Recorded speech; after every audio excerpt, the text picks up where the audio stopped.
فلا أقسم بمواقع النجوم وإنه لقسم لو تعلمون عظيم إنه لقرآن كريم في كتاب مكنون لا يمسه إلا المطهرون تنزيل من رب العالمين.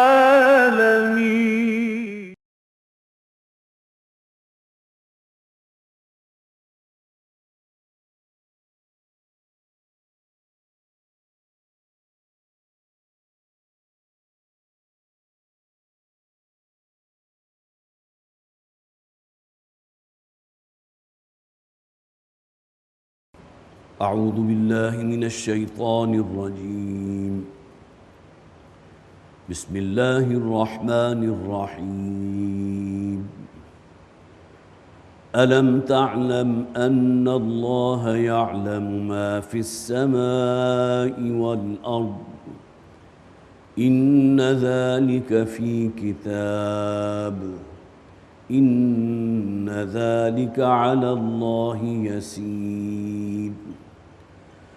ويعبدون من دون الله ما لم ينزل به سلطانا وما ليس لهم به علم وما للظالمين من نصير. وإذا تتلى عليهم آياتنا بينات تعرف في وجوه الذين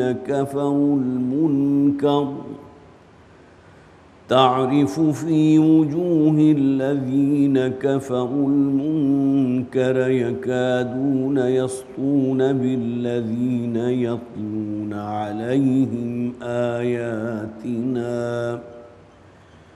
قل أفأنبئكم بشر من ذلكم النار وعدها الله الذين كفروا وبئس المصير. يا أيها الناس ضرب مثل فاستمعوا له إن الذين تدعون من دون الله لن يخلقوا ذبابا ولو اجتمعوا له وإن يسلبهم الذباب شيئا لا يستنقذوه منه ضعف الطالب والمطلوب. ما قدروا الله حق قدره إن الله لقوي عزيز. صدق الله العظيم. رب اشرح لي صدري ويسر لي أمري واحلل عقدة من لساني يفقهوا قولي. اللهم ألهمنا رشدنا واعصمنا من شرور أنفسنا آمین یا رب العالمین. حضرات پچھلی مرتبہ جو آیات ہم نے پڑھی تھی ان میں ایک چیز بہت ہی اہم تھی، اس کو پھر ذہن میں تازہ کر لیجئے. جہاں تک مشرکین مکہ کا معاملہ ہے، ان میں سے اکثریت تو ان لوگوں پر مشتمل تھی جو بعث بعد الموت کے قائل ہی نہیں تھے. قرآن حکیم میں مکی صورتوں میں جا بجا ان کا یہ اعتراض یا ان کا یہ قول نقل ہوا ہے، اَإِذَا مِتْنَا وَكُنَّا تُرَابًا وَعِظَامًا أَإِنَّا لَمَبْعُوثُونَ أَوْ آبَاؤُنَا الْأَوَّلُونَ، کہ کیا جب ہم مر جائیں گے، مٹی میں مل کر مٹی ہو جائیں گے، ہماری ہڈیاں بھی گل سڑ جائیں گی، کیا پھر ہمیں دوبارہ زندہ کیا جائے گا؟ ہمارے آباء و اجداد جنہیں ہزاروں سال ہو چکے مرے ہوئے. اور ایک اور مقام پر فرمایا گیا ہیہات لما توعدون، یہ بڑی دور کی بات ہے، یہ سمجھ میں آنے والی بات نہیں ہے. تو اکثریت تو ان لوگوں پر مشتمل تھی۔ ان میں سے کچھ لوگ وہ بھی تھے جو اس بات کے قائل تھے کہ مرنے کے بعد کی زندگی ہے، ان نظن الا ظنا، کہ ظن کے درجے میں، گمان کے درجے میں حیات بعد الممات کے قائل موجود تھے، لیکن انہوں نے شرک کی نجاست ساتھ لگا لی تھی۔ یہ فرشتے اللہ کی بیٹیاں ہیں، یہ ہم شفعاؤنا عند اللہ وما نعبدہم الا لیقربونا الی اللہ زلفیٰ، ہم جو ان کی پرستش کرتے ہیں، ان کی پوجا کرتے ہیں، ان کے لیے نظر نذرانے دیتے ہیں، چڑھاوے چڑھاتے ہیں، تو کس لیے؟ تاکہ ہمیں ہمارے رب کے قریب کر دے، وہاں شفاعت کر سکے۔ ہم شفعاؤنا عند اللہ۔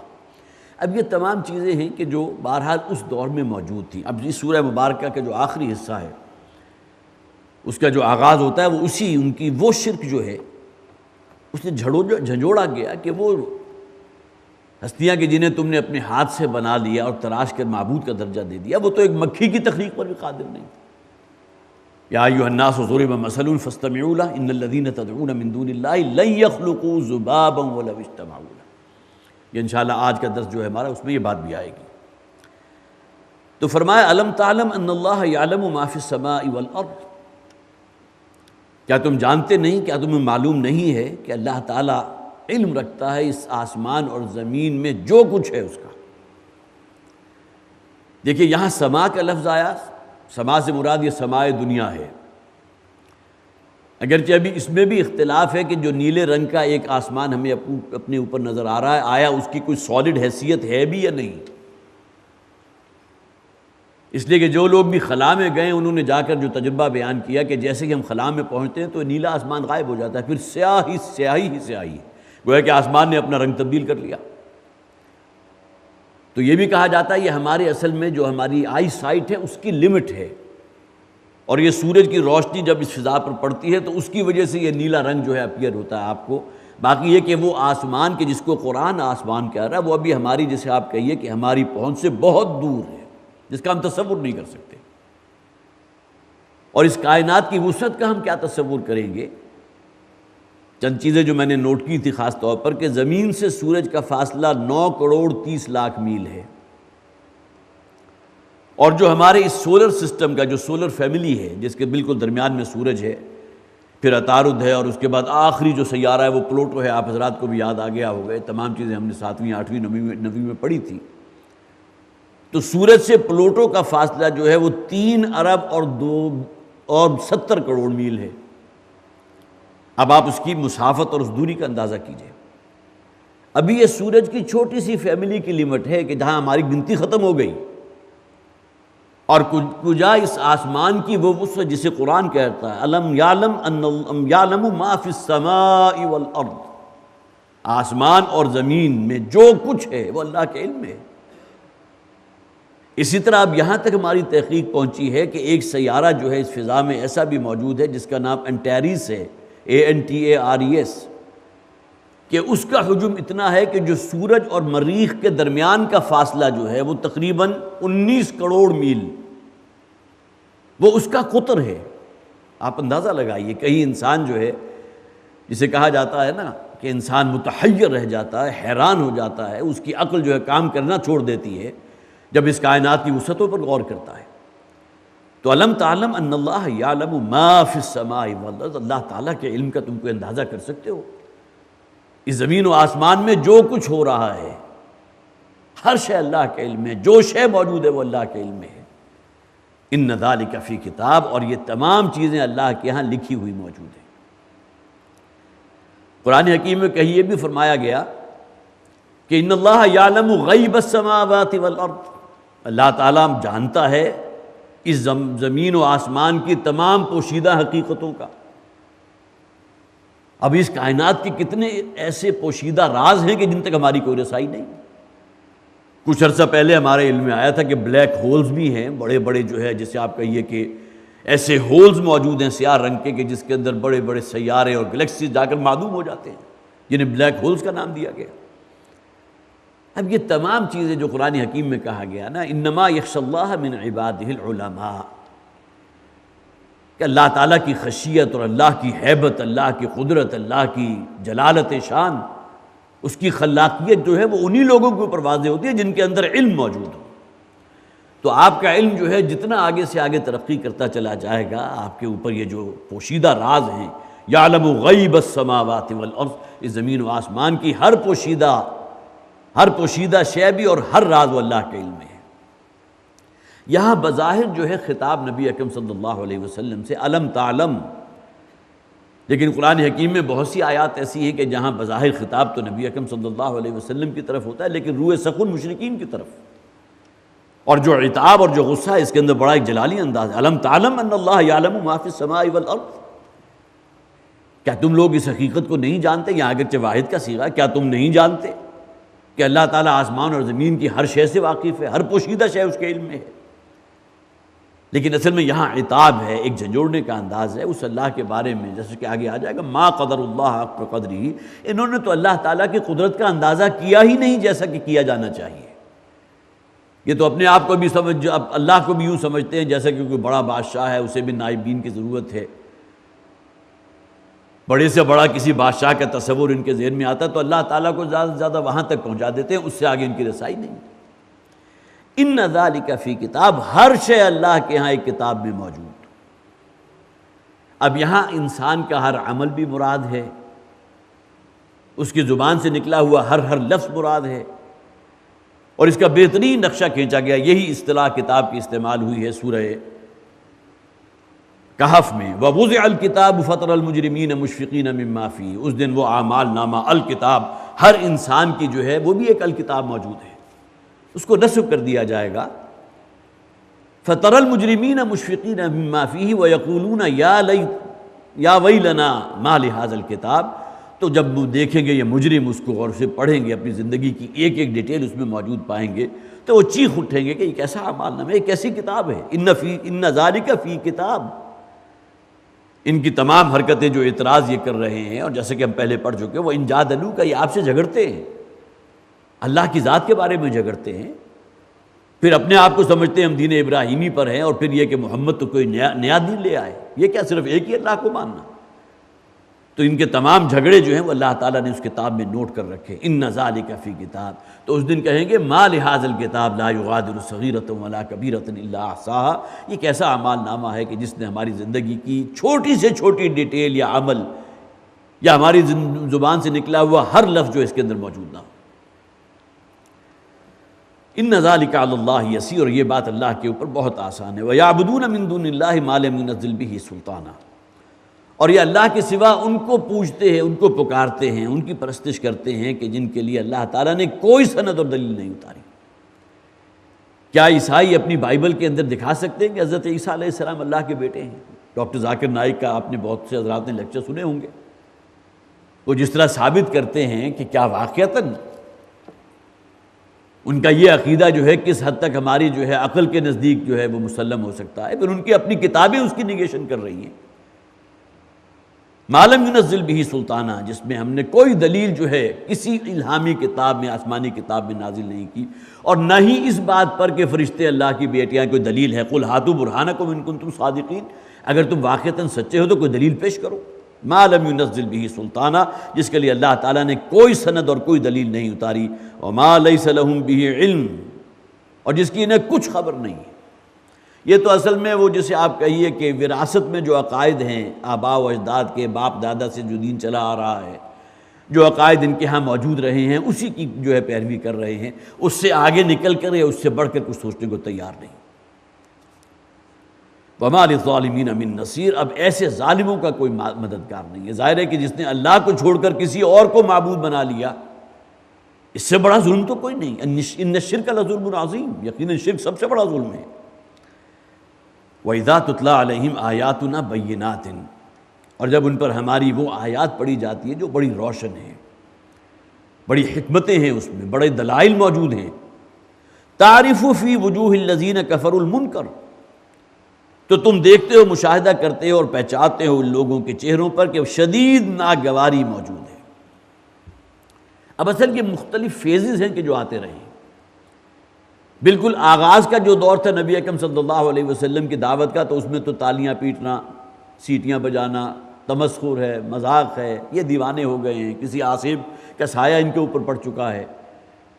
یا یہ کہ کہیں سے جا کر جو ہے کہیں الہامی کتابوں کی کہیں کسی غار کے اندر کوئی شخص موجود ہے کہ جو انہیں کچھ باتیں بتا دیتا ہے اور آ کر ہمارے سامنے بیان کرتے ہیں، دھونس جماتے ہیں. یہ اب ان کے الفاظ میں نقل کر رہا ہوں. نقل کفر نباشت کہ یہ تو اللہ کا کلام ہے.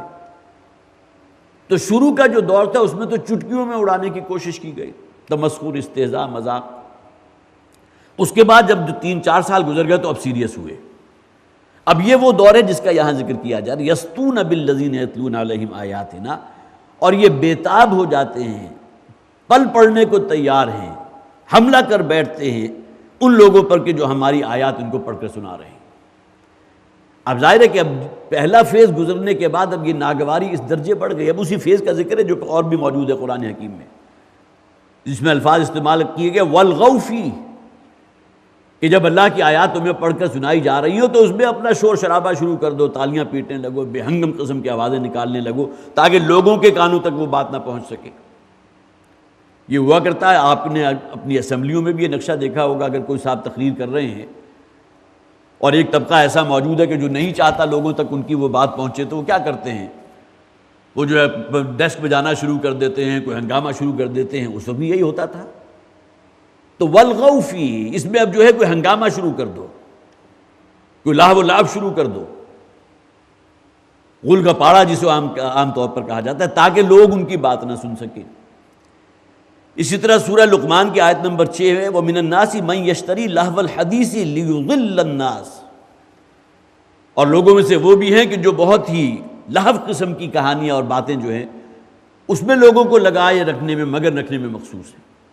اور یہاں خاص طور پر ذکر بھی کیا گیا تھا، ایک بڑا متمول آدمی تھا وہاں مکہ کا رہنے والا، جو کہیں سے جا کر جو ہے ناچنے والی کہیں سے لے کر آیا، اور اس کا یہ کام تھا کہ جب حضور صلی اللہ علیہ وسلم جو ہے وہ نکلتے تھے دعوت و تبلیغ کے لیے تو یہ اپنا اعلان کرتا پھرتا تھا کہ آج شام کو فلاں جگہ وہ جو ہے ناچ گانے کی محفل ہوگی، وہاں پہنچو. تو اس کے لیے باقاعدہ ایک لونڈی جو ہے، ایک رقاصہ کی خدمات حاصل کی گئی تھی کہ کسی طرح لوگ جو ہے محمد رسول اللہ صلی اللہ علیہ وسلم کی اس دعوت کی طرف جو ہے وہ راغب نہ ہو جائے. یہ تو ابھی وہ باتیں تھیں کہ جس میں ابھی تشدد نہیں تھا. لیکن اس کے بعد جو اگلا فیز آیا ہے اس کا یہاں ذکر کیا گیا، وَإِذَا تُتْلَىٰ عَلَيْهِمْ آيَاتُنَا بَيِّنَاتٍ، اور جب ان پر ہماری وہ بہت ہی روشن نشانی والی آیات جو ہیں وہ پڑھ کر انہیں سنائی جاتی ہیں، تَعْرِفُ فِي وُجُوهِ الَّذِينَ كَفَرُوا الْمُنكَرَ، تو ان لوگوں کے چہروں پر شدید ناگواری کے احساس تم محسوس کرتے ہو.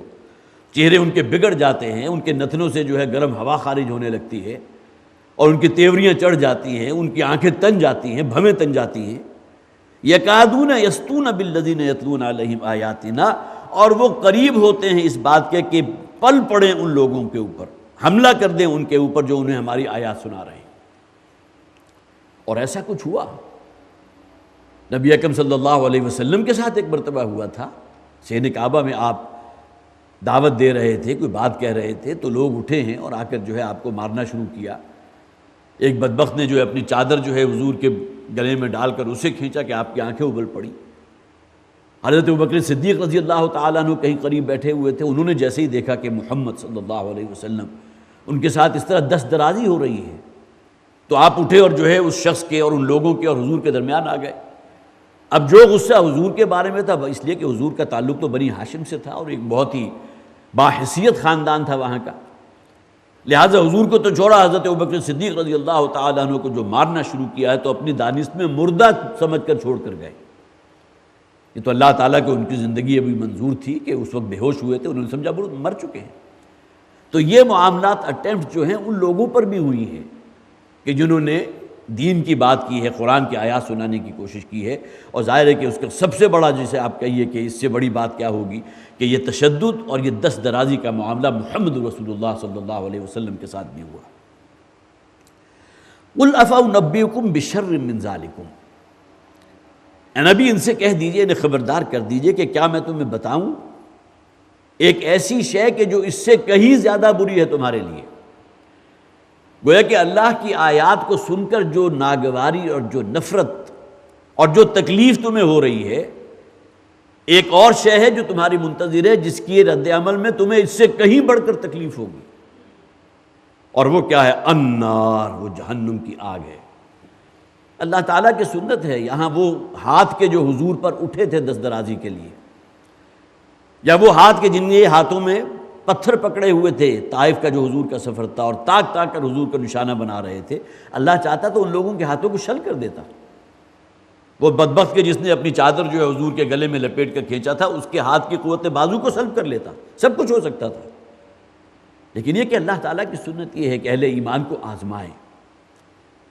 والد محترم کہا کرتے تھے، مولانا مناظر احسن گیلانی رحمۃ اللہ علیہ نے خاص طور پر جو نکتہ بیان کیا تھا کہ طائف کے سفر سے پہلے تو گویا کہ عام مسلمانوں کے ساتھ جو سلوک ہو رہا تھا لگ بھگ وہی معاملہ حضور کے ساتھ بھی تھا، جس کی ابھی 2 مثالیں میں نے آپ کو دی، اس کی وہ مثال بھی آپ نے سنی ہوگی کہ حضور حالت سجدہ میں تھے اور اونٹ کی کس قدر وزنی اوجڑی ہوتی ہے وہ لا کر حضور کے اوپر ڈال دی گئی۔ گویا کہ اس دور تک، اس حد تک جو ہے حضور صلی اللہ علیہ وسلم اس پرسیکیوشن میں موجود رہے ہیں، صحابہ کے بالکل ساتھ ساتھ۔ وہ تشدد آپ کی ذات پر بھی ہوا، لیکن طائف سے جو واپسی کا سفر ہے، اب یہاں خصوصی پروٹیکشن نبی اکرم صلی اللہ علیہ وسلم کو اللہ تعالیٰ کی طرف سے نصیب ہوئی ہے۔ اس لیے کہ یہ بات بھی آپ حضرات کے علم میں ہوگی کہ واپس داخل نہیں ہو سکتے تھے مکے میں، اس لیے کہ حضور کے جسے آپ کہیے کہ وارنٹ جاری ہو چکے تھے کہ قتل کر دیا جائے، جہاں بھی محمد کو پاؤ صلی اللہ علیہ وسلم اس کو قتل کر دو۔ جب تک کسی ایک ایسے باحیثیت شخص کی امان حاصل نہ کرے کہ جس کی بات کو وہاں کے تمام قبائل کے سردار بھی تسلیم کر لیں، حضور مکے میں داخل نہیں ہو سکتے تھے۔ اب یہ بہرحال نبی اکرم صلی اللہ علیہ وسلم، یہ سیرت کا باب آپ حضرات کے علم میں ہوگا کہ آپ نے کئی لوگوں تک جو ہے یہ بات پہنچائی، حضرت زید بن حارثہ رضی اللہ تعالیٰ عنہ کے ذریعے، کہ جا کر ان سے کہو کہ مجھے اپنی امان میں لے کر یہاں آنے دیں، لیکن یہ کہ تمام لوگوں نے انکار کر دیا۔ ہاں ایک شخص تھا مطعم بن عدی جو ایمان نہیں لایا، لیکن یہ کہ بہت بڑا احسان ہے، اور اس احسان کو محمد رسول اللہ صلی اللہ علیہ وسلم نے پوری زندگی محسوس کیا۔ وہ آیا اور اپنے ساتھ 5 جو ہے کڑیل جوان بیٹے ان کے ساتھ تھے، ہتھیار سجے ہوئے تھے، گھوڑوں پر سوار تھے، اور وہ یہ صدا لگاتے ہوئے جو ہے وہ گئے ہیں اور حضور کو واپس لے کر آئے ہیں کہ لوگوں خوب اچھی طرح دیکھ لو کہ میں نے محمد کو پناہ دی صلی اللہ علیہ وسلم۔ گویا کہ بظاہر یہ کہا جا سکتا ہے کہ ایک کافر کی پناہ لے کر حضور دوبارہ مکہ میں داخل ہوئے۔ وہ جو اللہ تعالیٰ کی سنت ہے کہ اللہ تعالیٰ اپنے دین کا کام جو ہے کسی کافر سے، فاسق سے، کسی سے بھی لے سکتا ہے، تو یہ پروٹیکشن اللہ تعالیٰ نے فراہم کی۔ مادی اعتبار سے دیکھیں تو ایک شخص وہ جو کافر تھا، آج اگر ہم اس قسم کے جو ہے وہ کہیں آ جائے تو سب سے پہلے تو فتویٰ یہ ہو جائے ایک کافر کی امان لی بھی جا سکتی ہے، نہیں لی جا سکتی، لیکن یہ کہ بہرحال حالات کا تقاضا یہ تھا۔ اب جب تک پھر حضور وہاں رہے ہیں مکہ میں، اس کے بعد بھی سفر ہجرت جلدی ہو گیا، تو اس وقت تک حضور جو ہے اس شخص کی پناہ میں رہے، مطعم بن عدی۔ تو قل افانبئکم بشر من ذالکم، اے نبی ان سے کہہ دیجئے کہ کیا میں تمہیں خبردار کروں یا بتاؤں اس انجام کے بارے میں، اس شر کے بارے میں جو کہیں زیادہ ہے اس سے۔ النار، وہ جہنم کی آگ ہے، وعدہ اللہ الذین کفروا وبئس المصیر، اور یہ پختہ وعدہ ہے اللہ کا ان لوگوں کے لیے، جہنم کی آگ لازماً ٹھکانہ بنے گی، اس میں یقیناً جھونکے جائیں گے۔ کون لوگ؟ الذین کفروا، جنہوں نے کفر کیا ہے۔ میں نے آغاز میں بھی پہلے بھی عرض کیا تھا اور اس سے پہلے بھی عرض کرتا رہا ہوں جب ہم سورت کا مطالعہ کر رہے تھے، اس میں مکی اور مدنی دونوں آیات موجود ہیں۔ وبئس المصیر، اور وہ بہت ہی برا ٹھکانہ ہے۔ اب یہ آخری رکوع جو ہے اس کی ابتدائی 4 آیات میں کوشش کروں گا کہ ہم اگر جو ہمارے پاس وقت ہے اس میں اس کی تکمیل کر لیں، اس لیے کہ آخری 2 آیات خالصتاً مدنی آیات ہیں، اور اس میں جہاد کا حکم بھی ہے، بلکہ جہاد کا حق ادا کر دینے کا تاکیدی حکم ہے، اور آخری 2 آیات کا جو ہے افتتاح بھی یا ایھا الذین آمنوا کے الفاظ سے ہوا، اہل ایمان، اور میں نے جیسا کہ عرض کیا تھا کہ یا ایھا الذین آمنوا کی اصطلاح جو ہے آپ کو صرف مدنی صورتوں میں ملے گی، مکی صورتوں میں نہیں ہے۔ یا ایھا الناس ضرب مثل فاستمعوا لہ، اے لوگو، یہاں دیکھیے قرآن کا وہ آفاقی پیغام، قرآن کہتا ہے اہل ایمان سے، مجھ سے اور آپ سے بھی، یا ایھا الذین آمنوا اتقوا اللہ، اہل ایمان اللہ کا تقوی اختیار کرو، مانتے ہو اللہ کو، بظاہر اس کے ساتھ شرک بھی نہیں کر رہے، لیکن یہ کہ تقوی کا تقاضا کچھ اور ہے۔ صرف ایک ڈوگمے کی حیثیت سے ایک ہستی کو مان لینا، قبول کر لینا، وہ تو ہندو بھی مانتے ہیں، کوئی مہادیو کے نام سے کوئی ایک ہی شے ہے، اس کے نیچے دیویاں اور دیوتا ہیں۔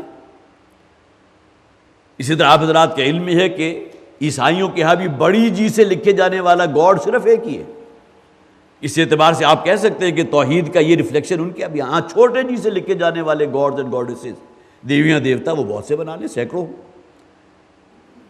تو یہاں قرآن کا وہ آفاقی پیغام ہے، یا ایھا الناس، یا ایھا الذین آمنوا اتقوا اللہ، اہل ایمان اللہ کا تقوی اختیار کرو، یا ایھا الناس اتقوا ربکم الذی خلقکم، وہی تقوی کا حکم ہے، لیکن یہاں آپ گویا کہ وہ آپ کا کینوس بہت وسیع ہو گیا، صرف اہل ایمان نہیں بلکہ اس روح ارضی کا ہر فرد مخاطب ہے، یا ایھا الناس، اے بنی نوع انسان۔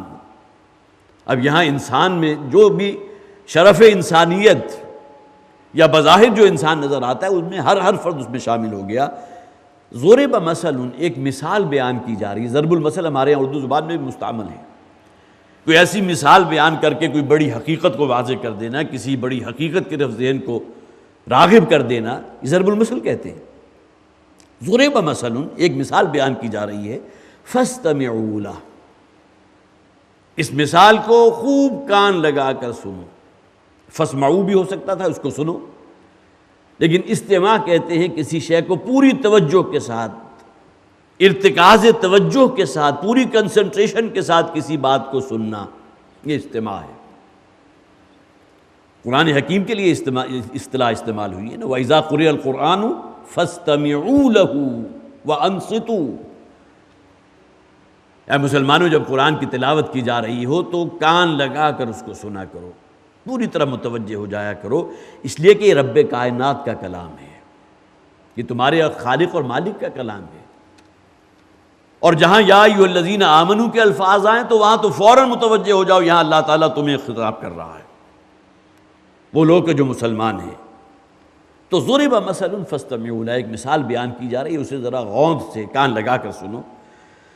ان الذین تدعون من دون اللہ لن یخلقوا ذبابا ولو اجتمعوا لہ، یقیناً وہ کہ جنہیں تم پوجتے ہو اللہ کے سوا، من دون اللہ، یہ نہیں کہ اللہ کو نہیں مانتے، اللہ کو مانتے ہیں، اور یہ دلیل قرآن میں بہت سے مقامات پر، بارہا آپ کے سامنے وہ آیات بھی میں پیش کر چکا ہوں کہ شرک کی بات یہ نہیں ہے کہ صرف دیویاں اور دیوتا ہیں، نہیں، ان دیویوں اور دیوتاؤں کے اوپر ایک بڑا اللہ، اس کے وجود کے قائل تھے،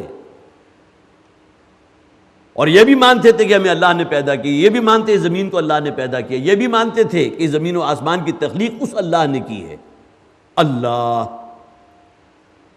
وَلَئِن سَأَلْتَهُم مَّنْ خَلَقَ السَّمَاوَاتِ وَالْأَرْضَ، اے نبی تو ان سے پوچھ کر دی گئی زمین و آسمان کس نے پیدا کیا؟ سَيَقُولُونَ لِلَّهِ، وہ لازماً کہیں گے کہ اللہ نے۔ ذرا ان سے سوال کیجئے، من نزل من السماء ماء فاحیا به الارض بعد موتها، آسمان سے بارش کون برساتا ہے؟ ان میں سے کوئی نہیں کہے گا کہ ہماری فلاں دیوی ہے، دیوتا ہے، اس کا کام ہے بارش کا برسانا۔ سیقولون، وہ لازماً، لا یقولون اللہ، وہ لازماً کہیں گے کہ اللہ۔ تو اس اللہ کے وجود کے تو قائل تھے، لیکن من دون اللہ، اللہ کے سوا اوروں کو بھی اپنا حاجت روا سمجھنا، مشکل کشا سمجھنا، اسی سے گویا کہ مدد طلب کرنا، اسی کی دہائی دینا، اب یہی ہے نا کہ جسے شرک کہا جا سکتا ہے، جس کے بارے میں عام طور پر کہا جاتا ہے کہ اللہ تعالیٰ نے اپنے یہ اختیارات جو ہیں فلاں دیویت فلاں دیوتا کے حوالے کر دیے، لہٰذا ان صفات کے حوالے سے اگر کوئی شے تم طلب کرنا چاہتے ہو تو اس دیوی کے لیے نذرانہ پیش کر دو، اس کے لیے کوئی چڑھاوا دے دو، اس کے لیے نظر نیاز کر دو۔ ان الذین تدعون من دون اللہ، وہ ہستیاں یا وہ کہ جن کو تم پکارتے ہو اللہ کے سوا، اللہ کو چھوڑ کر، لن یخلقوا ذبابا، مضارع کے اوپر جب یہ لام اور نون آتا ہے، لن یخلقوا، وہ ہرگز پیدا نہیں کر سکتے، ذباباً، دیکھیے اللہ تعالیٰ نے مثال بھی اس شے کی دی جو ہر انسان کے نزدیک انتہائی حقیر ہے، مکھی، مچھر تو بڑا اہم ہو گیا اس اعتبار سے کہ اس کی ذریعے سے جو ہے یلو فیور بھی پھیلتا ہے، ڈینگی بھی پھیلتا ہے، یہ مچھری کے ذریعے پھیلتی ہیں چیزیں، لیکن یہ کہ مکھی تو وہ ہے نا جو انتہائی حقیر ہے، کوئی انسان اسے پسند بھی نہیں کرتا، کہیں آپ کی جو ہے ایک مکھی اگر آپ کا پیچھا پکڑ لے تو جسے آپ کہیے کہ آپ کے لیے مشکل ہو جاتا ہے، اس کو کہاں سے ہٹائیں، ایک طرف سے ہٹائیں گے دوسری طرف آ جائے گی۔ لن یخلقوا ذبابا، یہ ہرگز پیدا نہیں کر سکتے ایک مکھی بھی، ولو اجتمعوا لہ، یہاں کسی صرف ایک دیوی یا دیوتا کی بات نہیں، یہ تمام اکٹھے ہو کر زور لگا لیں،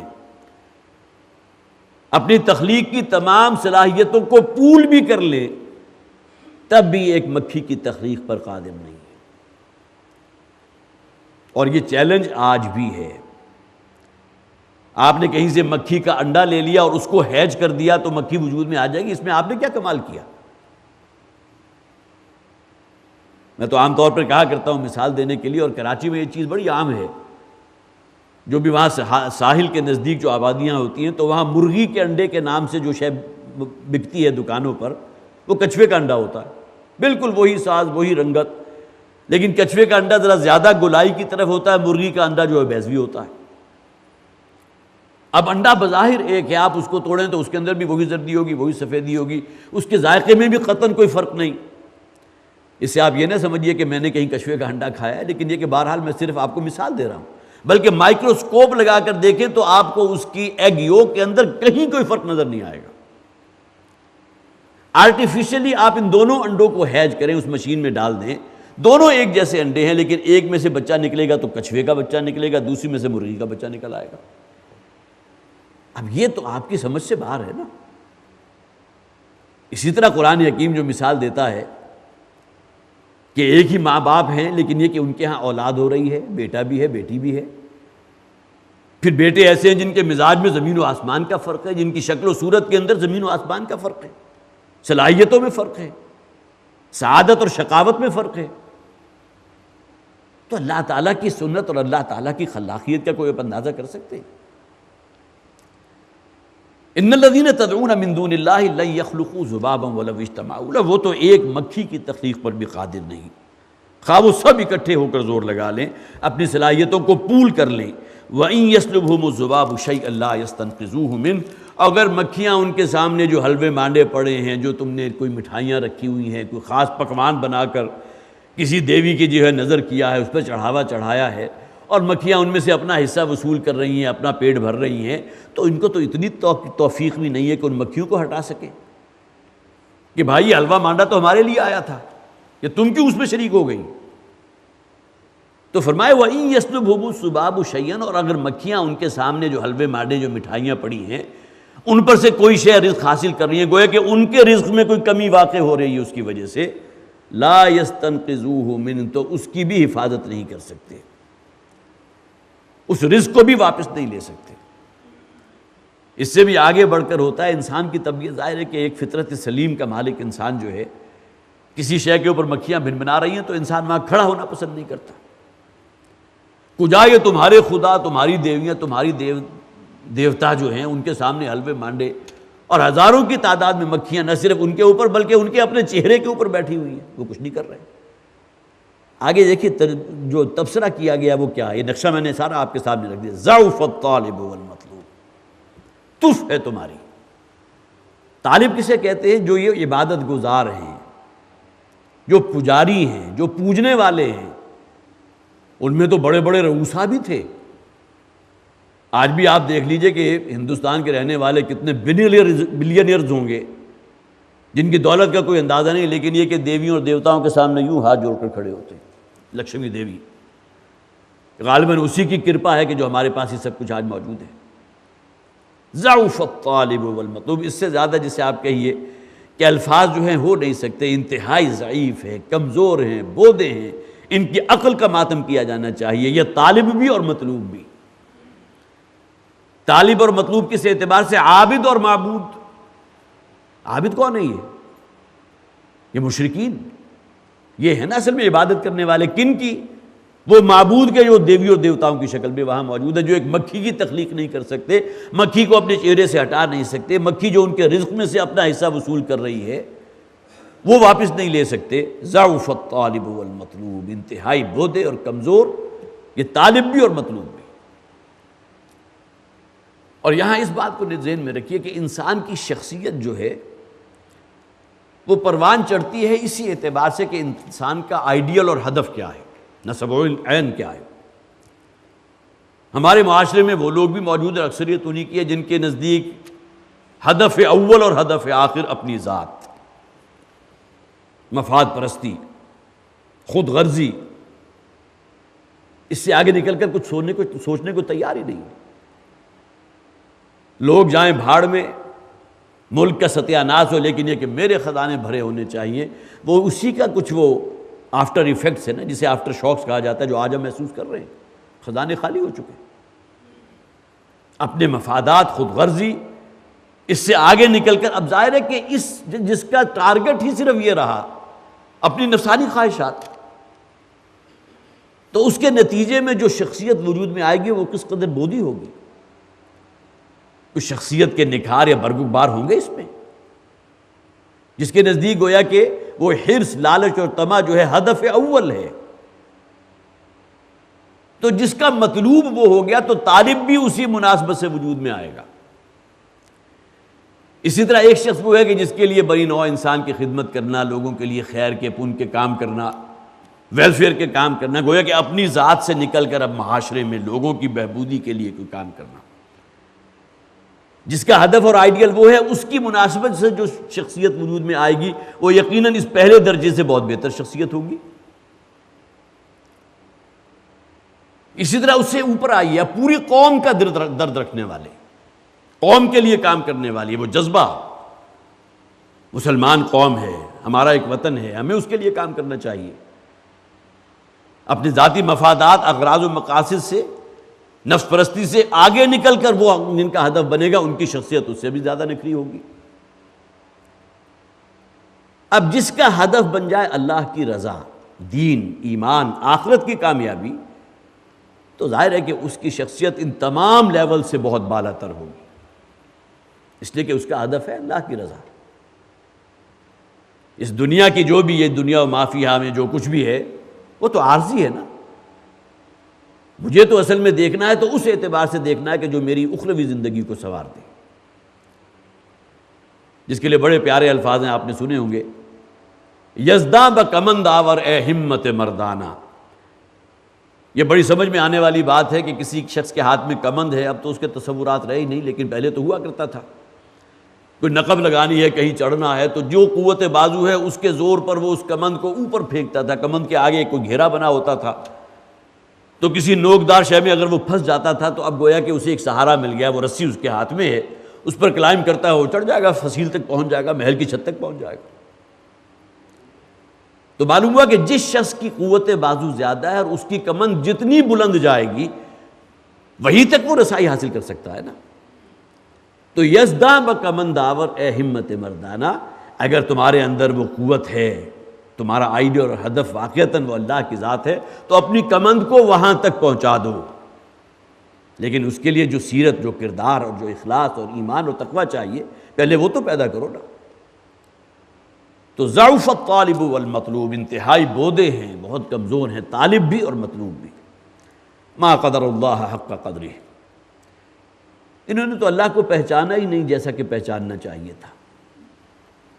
انہوں نے اللہ کو بھی گمان کیا ایک بڑے بادشاہ ہیں، وہ تو آرام سے جو ہے وہ گویا کہ آرام کر رہے ہیں، باقی جو بھی ان کے کار پردازان ہیں ان کے ذریعے جو ہے اپنے احکامات کی تفویض بھی ہو رہی ہے. کچھ اختیارات اس کو دے دیے ہیں، کچھ اس کو دے دیے ہیں، فلاں دیوی کو دے دیے، فلاں دیوتا کو دے دیے. تو اللہ کو جو انہوں نے جانا بھی تو ایک بہت بڑے بادشاہ کی حیثیت سے جانا، اس سے آگے سوچنے کو تیار نہیں. ما قدر اللہ حق قدرہ، اللہ کے علم کا اندازہ نہیں کر سکتے. وہ اللہ کے جس کے بارے میں ہم الم تعلم ان اللہ یعلم ما فی السماوات و ما فی الارض، اس کائنات کی ہر شے اللہ کے علم میں ہے. اس کی صفت علم کا کیا اندازہ کرو گے؟ وما تسقط من ورقۃ الا یعلمها، ایک درخت سے ایک پتا بھی اگر گرتا ہے، کسی جنگل کا تصور کیجئے جہاں لاکھوں جو ہیں، کروڑوں درخت موجود ہیں، ہر درخت کے اوپر کتنے پتے ہوں گے، ایک پتا بھی اگر اپنے درخت سے جدا ہو کر زمین پر گرا، اللہ کے علم میں ہے. اس کے علم کا کیا اندازہ کرو؟ ما قدر اللہ حق قدرہ، یہ تو اللہ کو پہچان ہی نہیں سکے، اللہ کی قدر ہی نہیں کر سکے. اللہ کی جلالت شان، اللہ کی قدرت، اللہ کا علم، اللہ کا وجود، اللہ کا ارادہ. فعال لما یرید بکل شیء علیم، واللہ علیم بذات الصدور. اللہ تعالیٰ تو تمہارے دل میں جو بھی نہ تمہاری زبان پر آئے ہیں، نہ تم نے کسی کے سامنے کوئی اظہار کیا ہے ان باتوں کا، وہ بھی اللہ کے علم میں ہے. جو وسوسے ہیں، جو تمنائیں ہیں، جو آرزو ہیں، علیم بذات الصدور. یہ علم کی ڈائمنشنز میں سے کوئی آخری بات ہو سکتی ہے کہ میری جو نیت ہے، میرا جو ارادہ ہے، میری جو آرزو اور تمنا ہے، جو میں نے کسی کے ساتھ شیئر نہیں کی، وہ بھی اللہ کے علم ہے۔ تو یہ تو اللہ کے علم کا اندازہ نہیں کر سکتے، اللہ کی قدرت کا اندازہ ہی نہیں کر سکے، اللہ کی خلاقیت کا اندازہ ہی نہیں کر سکے۔ یہ سمجھتے ہیں شاید اللہ تعالیٰ عاجز ہے، وہ ہمیں کیسے پیدا کرے گا؟ ہمارے آباء و اجداد جو ہزاروں سال پہلے مر گئے، زمین میں مٹی میں مل کر مٹی ہو چکے، انہوں نے اللہ تعالیٰ کی قدرت کا اندازہ نہیں کیا۔ ما قدر اللہ حق قدری، انہوں نے اللہ کو پہچانا ہی نہیں، اللہ کی قدر نہیں کی، اللہ کی قدرت کا اندازہ نہیں کیا جیسا کہ اس کا اندازہ کرنا چاہیے تھا، جیسا کا علم ہونا چاہیے تھا۔ ان اللہ لقوی عزیز، یقینا اللہ تعالیٰ القوی ہے، بہت زوراور ہے، بہت مضبوط ہے، بہت طاقت والا ہے، عزیز ہے، زبردست ہے۔ اللہ یصطفی من الملائکۃ رسلا ومن الناس، اللہ تعالیٰ چن لیتا ہے، پسند کر دیتا ہے فرشتوں میں سے بھی کسی ایک کو بحیثیت رسول، ومن الناس، اور لوگوں میں سے بھی۔